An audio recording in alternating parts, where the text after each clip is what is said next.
Good morning, everyone. Thank you for coming today. I'm Allie Smalls. This is Kish.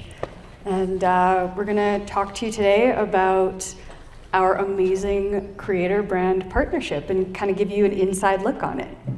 A lot of good stuff today. Yeah. Kind of like show-stopping, seat thriller. So invite you all to come along for the ride. Yeah. So I'm going to share a little bit of my perspective as the creator, and then Kish will do the same from the brand side, and then we'll take some questions. Guess I've got my clicker going. So, nice to meet you guys. I'm Allie Smalls, and that was Chris, my husband. I call him Talls. And together we run the Allie Smalls travel brand. So we've been doing this full-time together for about 4 years now. And our primary content is long-form video on YouTube.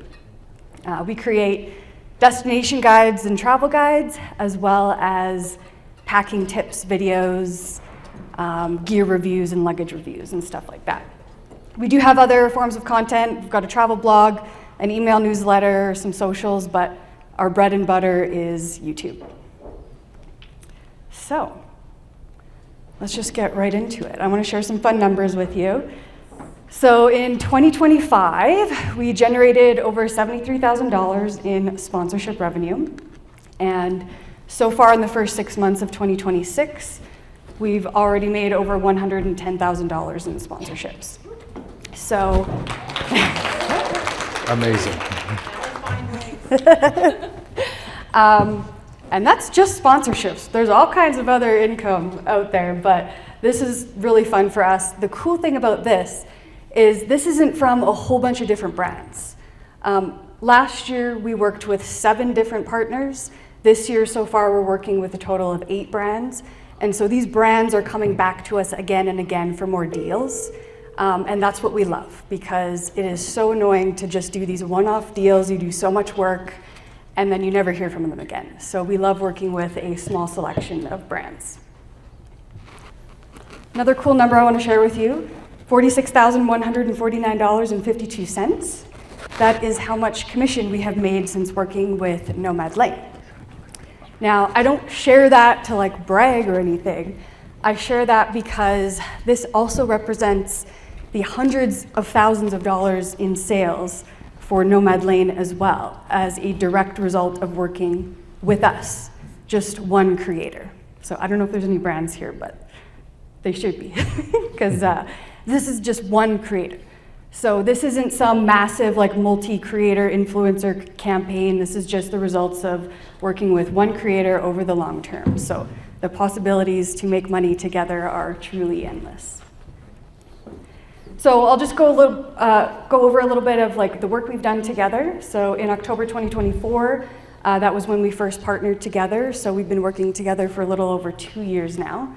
Since then, we have done 9 sponsored videos. We've done a couple of non-sponsored comparison style videos. We do a lot of organic mentions. We sprinkle Nomad Lane products throughout a lot of our content because we truly love it and believe in it, and that's what's the best. We've done a couple of short form videos, some email mentions, and some social posts. So that has resulted in not only just $46,000 in commissions, but that is on top of sponsorship fees, because we don't do anything for free, and neither should you. So we are all in the travel space. There are all kinds of sponsorships, different kinds of and types of sponsorships that you can be doing. But for us, we focus on the big 3. These have been the most successful for both us and the brands, and this is what brands keep coming back to us for again and again. And so I'm also coming at this from a long-form video perspective, but this can be very transferable over into any type of content that you make as well. So we've got the mid-roll ads, we've got dedicated videos, and organic integrations. And they each serve a different purpose. There's a bit of a strategy to determine which ones you want to implement and at when and for what type of creator you are. But doing a mix of all 3 of these has been the best thing for us. So a dedicated video. This is when you make an entire video about the sponsor, about the brand. This is a piece of content built entirely around the sponsor's product or service. Now, there's a lot to consider with dedicated videos. We do these the least amount because they have to be a really, really good fit for our audience. Generally, they're gonna see lower views, but these convert the best. And so we don't wanna flood and dilute our content by doing all kinds of dedicated videos all the time. But when there is something really unique, something great that we know is going to be a really big hit with our specific audience, this is when we're gonna pitch the idea of a dedicated video. They cost a lot more, but they also make the brand a lot more money. And so, for example, when Nomad Lane was launching their bento backpack, I was like, yes, get me one of those as early as possible so I can take it traveling, test it out, get a bunch of footage, because for months and months and months, people in my comment section have literally been asking for this exact product. And so we launched the video, and in one day we made over $14,000 in sales for Nomad Lane. And it could have been a lot more, but the bag sold out in less than 24 hours. And I think Kish is gonna talk a little bit more about that today too. But this is just one example where the content was a perfect fit for our audience. Then we've got mid-roll ads. You guys have probably seen these or done them yourselves. Halfway through the video, you stop to talk for 60 seconds about the sponsor of today's video is Better Health, or, something like that. Usually it doesn't really relate to the topic of the video. Sometimes you can have fun with it and stretch it a little bit. But these are a really great option for introducing the brand to a new audience. Because as creators, I'm sure you know that not everyone watches or consumes every piece of content that you put out. So we have different segments of audiences within our general audience. So we do a lot of packing tips videos as well as travel guide videos. And while there's definitely some overlap, those are not totally the same people watching everything. And so what we did was we were launching a lot of Japan travel content on our channel. And this is also introducing a new audience to us because we're now creating an entirely new segment of content on our channel. So we're bringing in an entirely new audience. And so this is a really good opportunity where we inserted a mid-roll ad about one of the bento bags into our Tokyo travel guide. And now we've got this evergreen video that is continuing to grow and grow and grow. And so as we publish more Japan content and we're bringing in that new audience, now they're also seeing this great partner that we work with. So these also convert really well. And then we have organic integrations, the butter zone of sponsorships, the sweet spot, if you will. This is when the product naturally enhances the content instead of interrupting it. And these are what we really like to focus on. This is what we do the most because these just feel so natural. They're a great fit for the audience. The brand loves them because they convert the best. And when you're really just like using the product to enhance the value of the content you're providing, the audience just loves it and eats it up.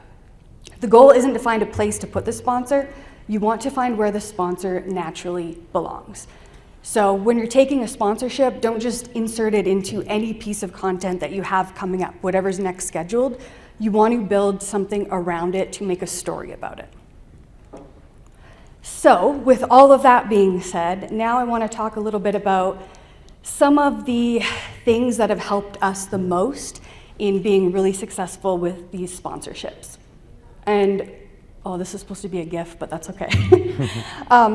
The number one thing that helps us is when we're able to chat with brands and essentially convince them to give us their ultimate trust in us, because we know our audience very, very well. And if you don't quite know who your audience is yet, I would encourage you to do some homework, dig deep, find out what they look like, what they buy, what their price threshold is, where they're coming from, how old they are, where they live. Create that audience story because that is your specific audience and that's what brands are wanting access to by working with you as creators. And so we love a feature sheet. We love a bit of a creative brief with ideas. We love chatting about the brands of what a collaboration could look like. But ultimately, when the brand gives us full creative control to speak to their product in a way that directly resonates with our specific audience, that's when we see the best results. So for example, the bento bag has so many awesome features. There's all kinds of great things. But I was doing a packing video, and one of the things I demonstrated was, instead of using a separate dedicated tech pouch for my chargers and my earbuds and some cables, I actually used one of Nomad Lane's other products, a small sling bag, because it perfectly fits within one of these little pouches just beautifully. And so I showed that this is what I do. I pack all of my tech in there, and then once I get to my hotel, I just empty it out onto the hotel desk anyways, and now I've got a sling bag that I can actually use on holiday at my destination. And everyone went wild in the comments about that, and basically it either solved a problem for people who were looking for something like that, or it created and solved a problem for people that didn't know they had that problem, but now they need this system to do the same thing. So it doesn't have to be this whole extravagant production. It's just finding those little ways where you know will connect the most with your audience. Or for example, if a luggage company comes to me and they want me to test out one of their new carry-ons, they want me to talk about the fancy new polycarbonate shell, the new wheel design, or the new compression system they came up with, I'm going, okay, that's great. I test a lot of luggage. I do a lot of testing. I know that my audience is going to be like, okay, that sounds cool, but I want to know, can I take this on United? Is this going to fit on Ryanair? Those are the types of questions they're going to ask and be most interested in. And so that's what I'm going to do when I make this video is, I'll talk about the features, but what I'm going to do is I'm going to frame it in a way that I know is going to connect most with my audience. Creator-led storytelling always performs better than creator-led marketing copy. We don't want to read off a script. Now, another thing you can do to keep brands coming back to you for a second and third and fourth deal is keep using the product after you've been paid to talk about it. If you genuinely love the product, which you should if you're taking the sponsorship, make sure you're still using it. Find ways to organically, naturally use it and incorporate it into your content here and there with your affiliate links, of course. But if your audience sees that you're still using that product, even though you made a sponsored video about it 6 months ago, but they see you still using it, that's building trust, because they go, oh, okay, she got it for free, maybe she was paid for it, but she's still using this? She must think it's actually a really good product. And just find natural ways to sprinkle it in here and there, because another thing is that consumers and your audience, they're buying from trust, not just from reach and numbers. They're buying because they need to see the product several times before they make that decision. So an example of this is I took the bento bag with me on a trip to Japan. I wasn't planning to do any content for it. I just genuinely liked the bag. I was using it. And one of my followers messaged me. She said, hey, the bento bag's on sale right now. So I posted a selfie because I had it with me. Posted a quick selfie with my affiliate links, of course. Mm-hmm. And while I was in the air, on the airplane for 10 hours doing this, I made over $1,200 just from that one selfie. Because people were like, they've seen me use this, they've wanted it, but just waiting for the right time to buy, and that's when it was. One last thing before I pass it over to Kish. One of the most overlooked steps that almost no creator does to get these brands coming back to you and pay you more for the next sponsorship is put together a little campaign report. Wrap-up report, one-pager. It doesn't have to be huge, but you want to talk about the results, give them a recap, talk about the ROI, just identify all the metrics that the brand wanted to hit. I made a little template for you. You can scan the QR code. It's a Canva template. It's totally free, so use that, adjust it how you will. But what I usually do is before the sponsorship starts, you're going to talk about like the campaign goals and the targets with the brand. So make sure you put that at the top, and then just blast some numbers. Figure out the ROI. Talk about how many views the video got. What was the conversion rate for sales? Did you get a lot of comments? Was there a lot of engagement? Share some audience feedback and insights. Share a few bullet points about what you think worked. And then share a few ideas about what you think would work for a future partnership, or if you have new ideas that you want to do for next time. Because when those brands have budget again, they've got this. They didn't have to go through the work and put these numbers together themselves. Brands are busy, agencies are busy, they're going to see this, and you're going to be at the top of their list for doing another sponsorship. And with that, I'll pass it over to Trish.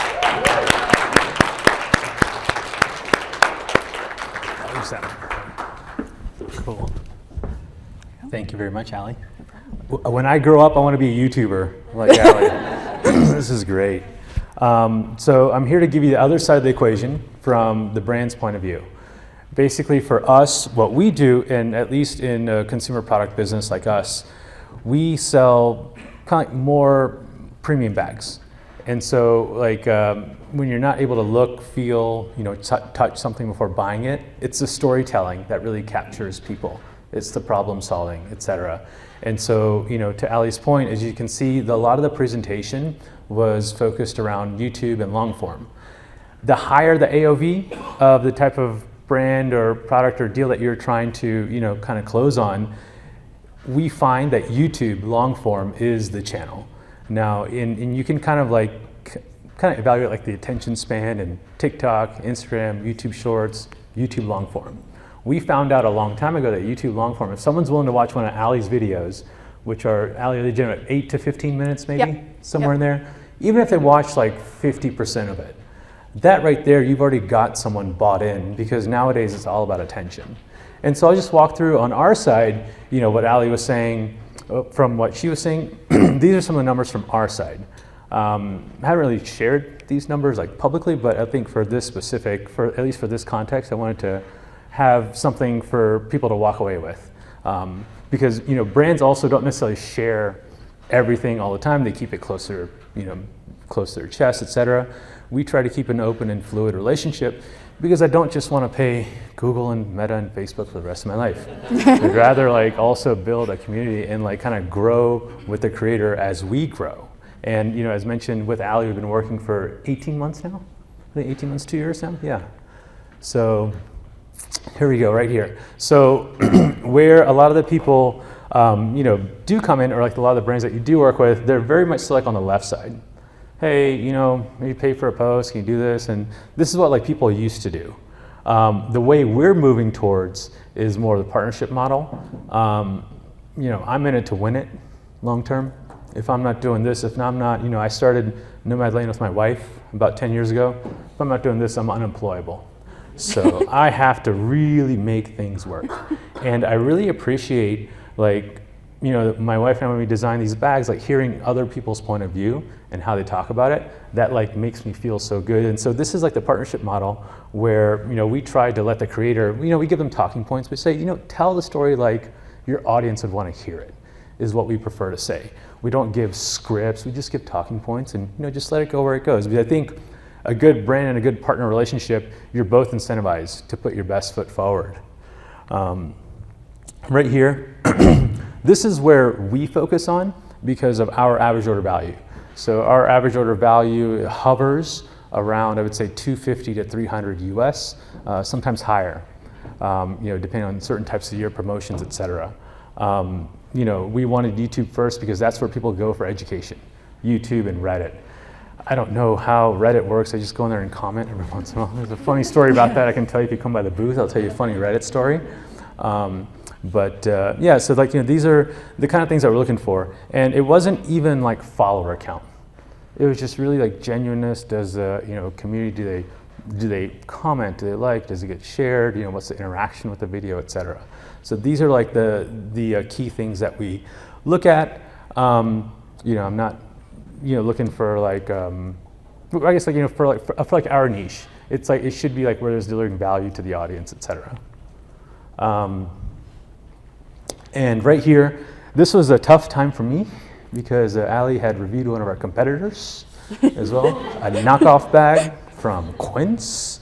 But anyway, it was very objective, and and it's like when you get to a point in these brands, I guess it's okay to do that. It kind of threw me for a curveball, but no, it is good. It's very objective, and I will say, even with Ali, I think her subscribers came into the comment sections like, "How could you do this? This is So it was, kind of interesting, and that just goes to show, the power of the audience. And Ali, probably followed suit and listened and replied and everything. So that was kind of a tough time for me because we're also paying on the back end or investing with Ali alongside. So that was a little tough. But these were some of the things that we gathered from that as well. And so the fact that she reviewed it honestly, I think, was a big boost for her audience as well. So right here, YouTube long-form content does take a little more upfront time. The beauty of it is that once you understand your channel, your audience, etc., as Ali will tell you, it's like the gift that keeps on giving. It really is. Like you might put up a video on YouTube long form anyway, and this probably happens in other platforms as well. But I'm really focused on YouTube long form, and what we see is that someone posts a video like today or tomorrow. If you have a consistent posting schedule, 3 or 6 months down the road, it might become a trend or a topic or some news event happens, and people rush to YouTube to figure out, like TSA rule changes. Someone might go, and Ali put up a video maybe about that maybe 6 months ago. You log into your dashboard, a video that you probably forgot about 6 months ago because you post on a regular schedule is now just shooting through the charts. And if you monetize your channel, etc., it's just like the annuity that just keeps on giving. So this is why we like YouTube long form content. And of course, like in that, like when that happens, we believe that the creator, should also be a part of the growth because we wouldn't have been able to achieve this otherwise without the creator. So right here, this is kind of like some slightly anonymized, but this is kind of like monthly sales driven through Ali's affiliate links since we started working together. Sorry, I don't want to share too, but you share your number, so I thought I could share this number. Go for it. It's all take. But this right here is kind of like where it's been spiking. And month 1 is I think back in October 2024. Month 18, April 2026. We're still reconciling May. But this just like over time, with the right brand, with the right partnership, with the right audience, etc. This is how the magic works over time. And this is kind of like what we see on our side in terms of like our investment, the orders, featuring, etc. To Ali's point, sometimes it's like a one-off, and with her affiliate links, of course, I'm like, oh, okay, this is cool, and it just makes all the other numbers better on our side. This is a big one here. I think before, like, and perhaps you've worked with brands, but sometimes brands will send you a script. And sometimes, if you're just starting, I was like, okay, well, it's a lot of, money, it's income. Let me just read the script. And man, I can't tell you how many times, like when we see that, like you lose a little bit of credibility with your subscribers or followers because, just the reason why you do what you do is because you have the ability to storytell. The reason why you're doing what you're doing is because they couldn't do it themselves. I can't do what Ali does, Like I can do other things, but I can't storytell to her audience and build up that trust and engagement like she does. So we just prefer to be hands-off. We send some talking points, and with a good understanding of the brand, something that you like, etc., you should be able to like kind of take it and give it wings, if you will, to the product and tell it in your own ways. Right here. So this is where, if you are speaking with brands, and if they're like saying, no, we want this, we want that, I would invite you to kind of push back on some of these things where you as a creator, because you also have to protect yourself. You are a creator, you are a business as well. So don't let someone, big and bad come in here and tell you what to do on your channel that you spent time building, storytelling, etc. This is also where we see like a lot of things, or at least the creators that we've talked to in the past, where engagement drops, subscriber count drops, because over time, if they just keep doing, the same thing over and over, scripted same thing over and over, your audience can tell. If you feel it, your audience can feel it. That is like one of those like subliminal things that you see across platforms, across YouTube, etc. Like and it's like, people keep saying be authentic. It's very cliche, but man, it really does matter. You wake up and you're filming content today, and something happened and puts you like, be open, to your audience, because that's because they really want to follow along with you and be a part of your journey. Just right here, we are always in touch. New comments come out. If the creator has questions, we're always quick to answer, etc. So this is how we like to run things on our side. And right here, this is what we spend a lot of time obsessing over, is like finding the right people, finding the right creators, etc., that can kind of at least like fit into our niche. Now we are, when we look at creators, and even if you working with different brands, like you want to find like, okay, are you somewhere in their niche or the category? Like, for example, I'm trying to think, like we work with creators who also do like VPNs, for example. Well, that's fine. They pay out a lot of money, but it's like, if you keep doing that over and over, or if it doesn't really like get weaved into the video, then it might not fit so well. But for us, we try to look at engagement, customers, et cetera, across the board. And for us also, like we try to find other adjacent categories as well. So for example, we're in travel bags organization. This is a very type A organized OCD kind of bag. Well, who else is type A OCD organized? Maybe home organization people, I don't know. Closet organization people, I don't know. People who review Airbnbs, or people who talk about points and miles and stuff because you're very methodical. Well, if you book that trip for 10,000 miles on a first class to, I don't know, Europe or something, you're taking a bag with you, right?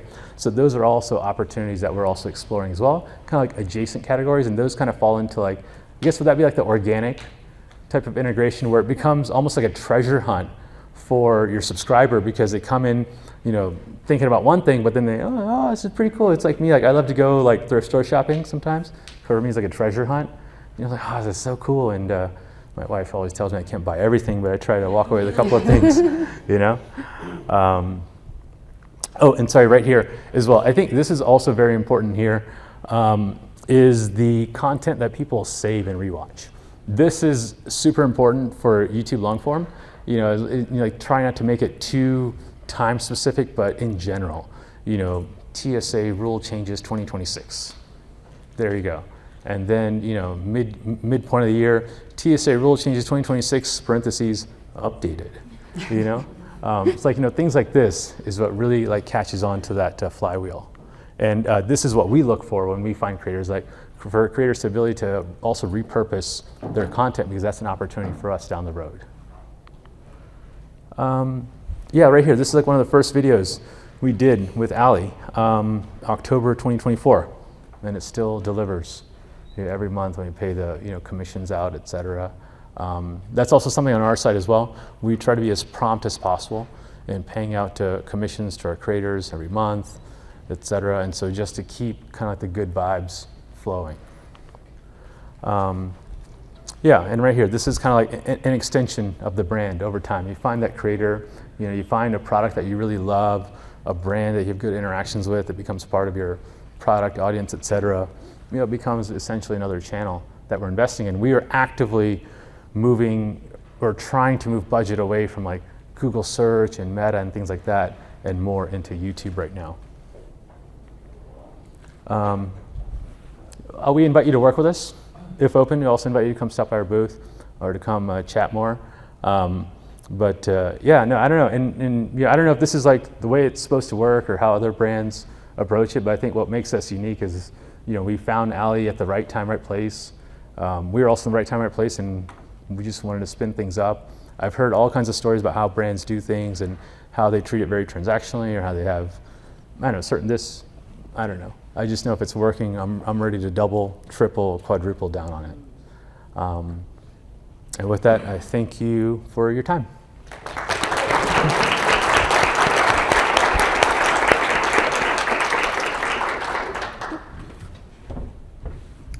Awesome. Sounds great. I learned some stuff about my own work with you. You're great. If anyone has any questions, I think we have some time. So Yeah, I'm just going to move this back a little bit. Recap report. How long do you wait? Do you wait when you feel like your numbers look good, or you after, or? Great question. Yeah, usually I let everything sit for 30 days, and then I usually do a 30-day report. Sometimes it'll be 60 days, but that's usually probably the furthest out I would do is 60 days. Yeah. Also related to the recap report, we struggle with visibility into conversion with some of our brand partnerships. I saw a couple mentioned on your slides, so like Epica and Saley, we have no visibility into their conversion because they don't have an affiliate program that we've joined with. We're just putting direct links in there. Okay. So they know what traffic we're sending to them, but we don't know. So like, do you use anything specific to track conversions? Yeah, so there are all kinds of like software you can use for that as well. But all my links are always affiliate, and I have specific tracking codes for those. So I will go in after 30 days and then look at the sales based on how many views this video got to get the conversions. So they're just redirects? Yep. Okay. Yeah. Yeah, So definitely do that for sure. And also I would just include like some of the creators that we also worked with early on, because when we first started working with YouTube creators, we didn't have our own affiliate program, et cetera, set up, but some of the creators that we worked with, we would send them like, oh, you know, this is a page to drive traffic to. They would use a tool, I think like Bitly or something. So at least on their end, which is I think what you're asking, so at least you have like your own record of, you know, okay, at least on my Bitly, here's what I see. And then you can like cross-reference that across the board. And what some creators do, they'll take the affiliate link, put that in Bitly or something, but at least you have like a dashboard on your side, because you know, they might come back to you and say, oh, it didn't perform well, but it's like, but you can go back and say, oh, look, did you see this? Here's a link, here's at least how many clicks. And you might not know what happened, but at least you know that you were driving traffic and awareness to their, you know, intended page. Thank you both for your presentation. There's Genius links. A lot of Right. creators use that too, so look into that as well. Yes, in the back. From the brand side, what is something that you really struggled with at the beginning when you were just transitioning the marketing approach from like Meta and Google Ad heavy to more of the content creation side? A lot of it is, at least from our side, is like the logistical and contract negotiation part, et cetera, going back and forth, deliverables and things like that. You know, once the product is in the creator's hands, then I think, at least from our side, it's more smooth sailing because you have a plan, you film, et cetera. But it's really like, and this is something that we're also trying to work out because we really want to scale our program. We want to invite more people. We want to work with other long-term recurring partners as well. But a lot of it is just having someone from the brand side who's responsive to get your product and providing the address details and things like that. So as long as like that part can be as easy as possible. You know, sometimes like people forget to ask for your address, or so, you know, just being proactive about those types of things, because at the end of the day, it is physical product that has to come into your hands for at least, you know, products like this. So if you can make it easy, you know, once you find someone that's willing to play ball, then just making it easy for them to get something shipped into your hands. Yes. Thank you for sharing. My question is about the creative process, and I love how you mentioned that you give the creativity to the creative, because that's the whole job. And that was something mentioned on the show floor as well by some of the brands. And I'd love to hear a little bit more about like how that conversation goes. You know, I'm sure there are goals of yours that you're sharing, and do you come already with ideas, or how does that look? Yeah, so usually, you know, Kish will come to me and say, yeah, so we want to do another campaign, and we'll talk about, you know, timelines and types of deliverables. Usually it's up to me to kind of come up with some of the ideas that I want to run with. So I'll kind of pitch those to the team. And Kish and I also meet a couple times a year and just chat about upcoming goals and things that they're working on and how that's going to fit into my content calendar as well. So always kind of looking like long term. So there's definitely, I think, because we communicate so much, that's allowed a lot of the creative freedom too. But I think a lot of the brands appreciate when we have good ideas, because it just goes back to our audience is, I know what my audience will absolutely eat up. This is what I want to do. Does that sound good? And then we go from there. So.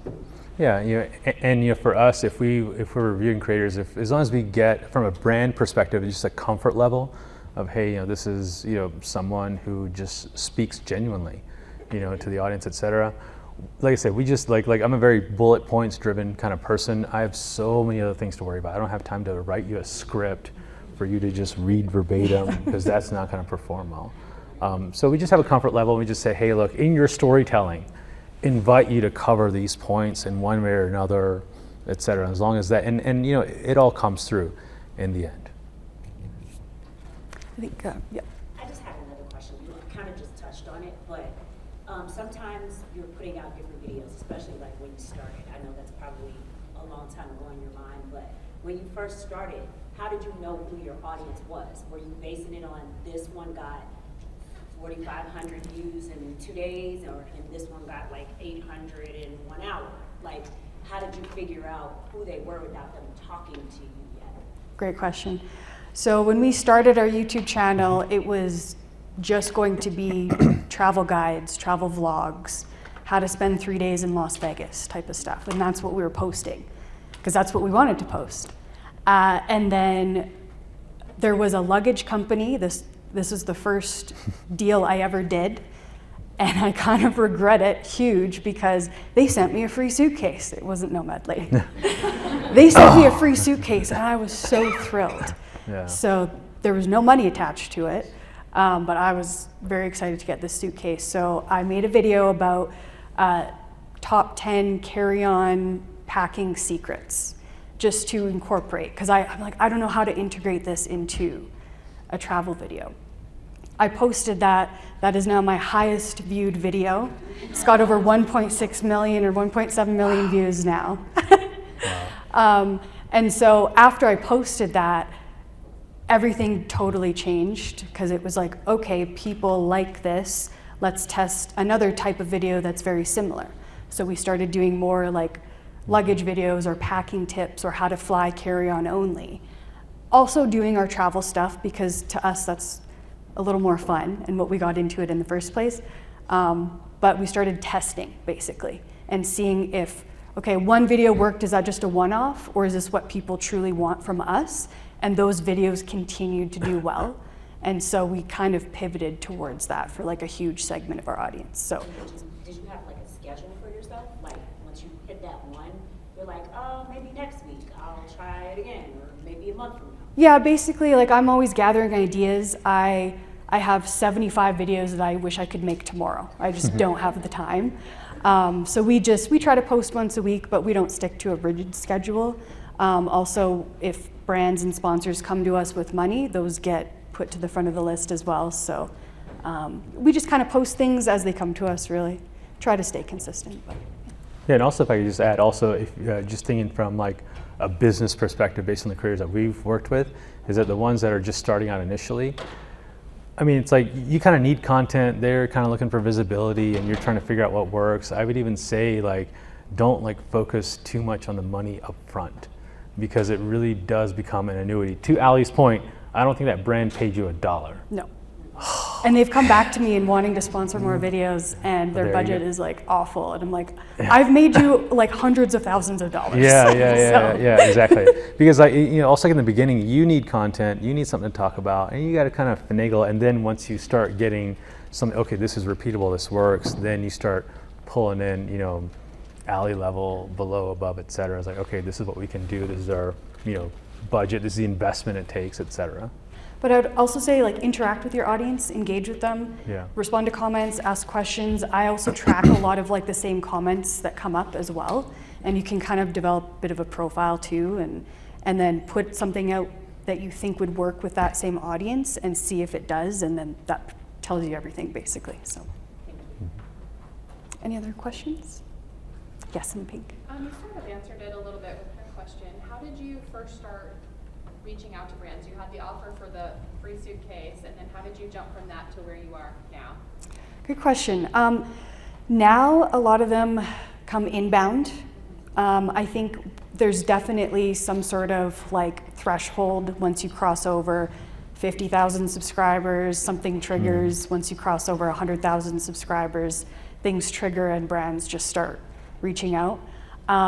But what you can do, and what we did a little bit as well with other brands, is just kind of like use the products if you like them, kind of like flirt with the brands like in their on their socials and stuff like that. Yeah. Tag them, respond, leave comments, just kind of warm up that way. And then now I'm going to do a lot more pitching on LinkedIn from what I learned in Juliana's session yesterday. So that would be another great way as well. So yeah. I like the word flirt more than stalk. Yeah. Yeah. So Yeah. give that a shot. Yeah, I mean, I can say definitely on the brand side, it definitely like does float up to the top. Sometimes I'll get a notification, it's like, oh, this person keeps commenting, and then I'll get another email from our influencer, hey, this person messaged us in, and I'll get a third one, hey, we need to find a new career. It's like, oh, well, this person seems to be tagging along. Let's explore that relationship a little bit further. Versus like these like one-touch emails, hey, here's my media kit. Let me know if you have anything coming up. It's just like really hard because we get bombarded every day, day in, day out, with different emails, and which is fine. It kind of gets read, but it's more, I think, proactive or more effective if you're also like kind of lynching on the other touch points of social media, etc. Any other questions? I guess that's it. All right. Thank you.